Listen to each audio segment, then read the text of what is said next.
સુરતમાં નશાકારક સિરપની હેરાફેરી કરતા 2 આરોપીઓની ધરપકડ કરી 240 નંગ બોટલ જપ્ત કરવામાં આવી હતી। નો ડ્રગ્સ ઇન સિટી અભિયાન અંતર્ગત નશાકારક પદાર્થોના સેવન અને વેચાણ સામે લાલ આંખ કરવામાં આવી રહી છે, ત્યારે સુરતમાંથી ડ્રગ્સ, ગાંજા સહિત નશાકારક સિરપને પણ ઝડપી લેવામાં આવતા હોય છે। તો આ કાર્યવાહી દરમિયાન બાતમીના આધારે ઉધના વિસ્તારમાંથી 240 બોટલ નશાકારક સિરપ સાથે 2 આરોપીઓ ઝડપાયા હતા।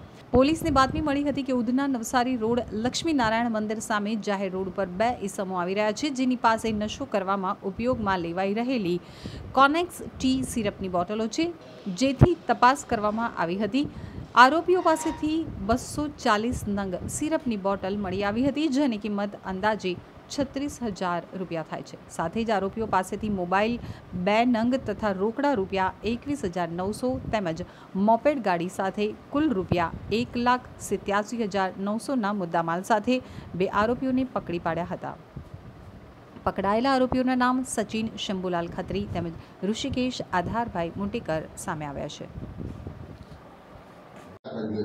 ગઈકાલે ઉધના પોલીસ સ્ટેશનના સર્વેલન્સ સ્ટાફના પોલીસ કર્મચારીની ઇન્ફોર્મેશન મળી હતી કે કોઈ વ્યક્તિ સિરપ લઈ અને પસાર થનાર છે અને તે લક્ષ્મીનારાયણ મંદિર છે જે ઉધનામાં બીઆરસી પાસે એની સામેની જાહેર રોડ પરથી આવનાર છે।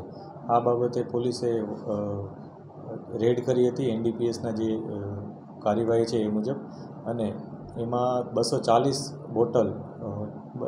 બોટલ કોનેક્સ ટી નામની જે સિરપ આવે છે, જે ગેરકાયદેસર રીતના એણે પોતાના પોઝિશનમાં રાખી હતી, એમાં એ લોકોને ધરપકડ કરી છે।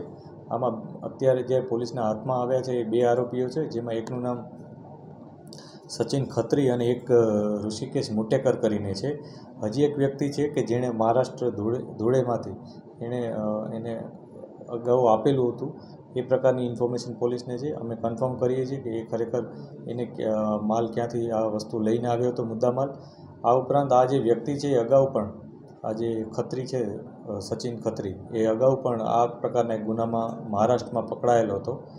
પોલીસે આ તમામ વિગતો કાયદેસર કાર્યવાહી કરી અને ગુનો નોંધ્યો છે અને હાલની તપાસ ચાલુ છે। આ જે સિરપ છે એ નશા માટે ઉપયોગ કરવામાં આવનાર હતો। એ વ્યક્તિ આ સિરપને પોઝિશનમાં રાખવા માટે કોઈપણ જાતનું લાયસન્સ ધરાવતો ન હતો કે કોઈપણ જાતની પરવાનગી એની પાસે ન હતી, પરંતુ અગાઉ પણ એ આ જ પ્રકારના ગુનામાં સંડોવાયેલો હતો અને આ પ્રકારે જે લોકો નશો કરે છે એ લોકોને આ પ્રકારની સિરપ વેચી અને આર્થિક ઉપાર્જન કરવાનું એનું આયોજન હતું।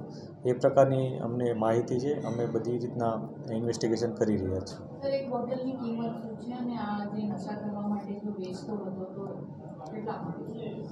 આ જે અત્યારે જે બોટલ પકડાઈ છે એ 240 બોટલ કુલ 36,000ની રકમની ટોટલ છે, અને કુલ મુદ્દામાલ અમે 186,000ની આસપાસનો ટોટલ મુદ્દામાલ છે, જેમાં બાઇક પણ છે, એના પાસે રોકડ એમાઉન્ટ પણ છે અને મોબાઈલ પણ છે। અને આ સિરપ એ ડાયરેક્ટ જે નશો કરવાવાળા લોકો હતા એને વેચવાનું અને કેટલામાં વેચવાનું હતું એ અમે ઇન્ક્વાયરી કરી રહ્યા છીએ। સાહેબ, આ જે સિરપ હોય છે, જે માત્રા છે, વધુ માત્રામાં લે તો કેટલું શરીરને નુકસાન કરે? આ બાબત અમે જે ફૂડ એન્ડ ડ્રગ્સ વિભાગ અને જે FSL છે એને કન્ફર્મ કરી રહ્યા છીએ કે એ લોકો આ બાબતે અમને જે એમની મેડિકલ જે ગાઈડલાઇન્સ હોય છે એ મુજબની અમને માહિતી આપે, જેથી અમે આ બાબતે પણ કાયદેસરની કાર્યવાહી કરી શકીએ।